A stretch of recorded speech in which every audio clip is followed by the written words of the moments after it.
নমস্কার বন্ধুরা, আমি মুনমুন আপনাদের সকলকে স্বাগত জানাই আমার চ্যানেল টেস্টি অ্যান্ড ডেলিকেটে। আজকে যে রান্নাটি আপনাদের সামনে আমি পরিবেশন করছি তার নাম চিতল মাছের কালিয়া। এই রান্নাটির জন্য প্রথমে আমি নিয়ে নিয়েছি 3 পিস চিতল মাছের পেটি।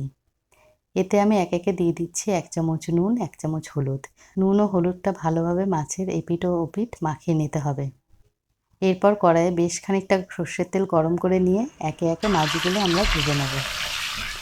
মাছগুলো খুব বেশি ভাজার দরকার নেই, দু পিঠই হালকা লাল করে ভেজে একে একে মাছগুলোকে তুলে নিয়েছি।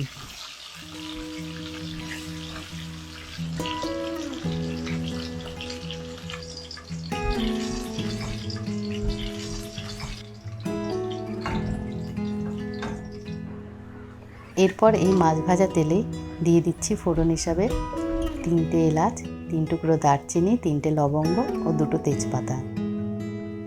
ফোড়ন থেকে বেশ সুগন্ধ বেরোলে এতে দিয়ে দিচ্ছি পেঁয়াজ, রসুন ও কাঁচা লঙ্কার পেস্ট। এখানে আমি একটি মাঝারি সাইজের পেঁয়াজ, 5 থেকে 6 কোয়া রসুন ও 3টে কাঁচা লঙ্কা একসাথে পেস্ট করে নিয়েছি।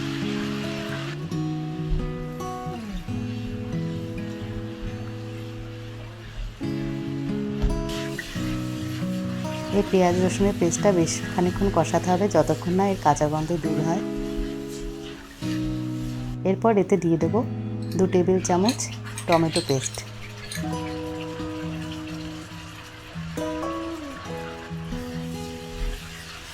টমেটো পেস্টটা দিয়ে বেশ খানিকক্ষণ কষিয়ে নিয়ে এতে দিয়ে দেবো একে একে 1 টেবিল চামচ কাশ্মীরি লঙ্কা গুঁড়ো, 1 টেবিল চামচ ধনে গুঁড়ো ও 1 চামচ হলুদ। সমস্ত গুঁড়ো মশলাগুলো দেওয়ার পর এতে দিয়ে দিচ্ছি অল্প পরিমাণে জল, যাতে মশলাগুলো পুড়ে না যায়।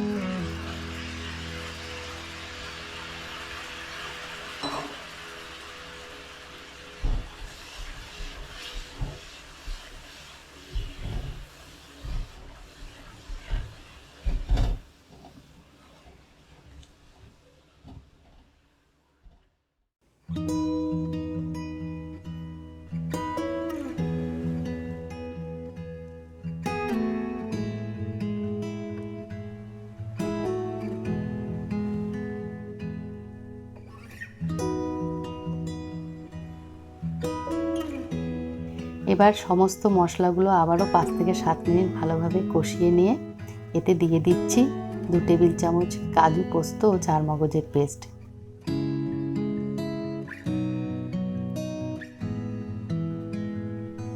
এবার মিডিয়াম টু লো ফ্লেমে ভালোভাবে মশলাটা কষিয়ে নিচ্ছি 5 থেকে 7 মিনিট।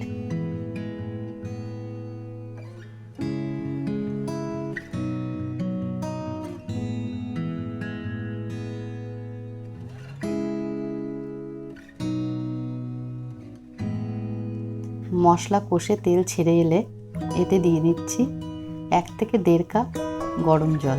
এখানে আমি গরম জল ব্যবহার করেছি কারণ গরম জল দিলে রান্নার স্বাদ অনেক বেশি ভালো হয়। ঝোল ফুটে এলে একে একে ভেজে রাখা মাছগুলো এতে দিয়ে দেব। ঝোলে মাছ দেওয়ার পর 8 থেকে 10 মিনিট এপিট ওপিট করে ভালোভাবে রান্না করে নিতে হবে।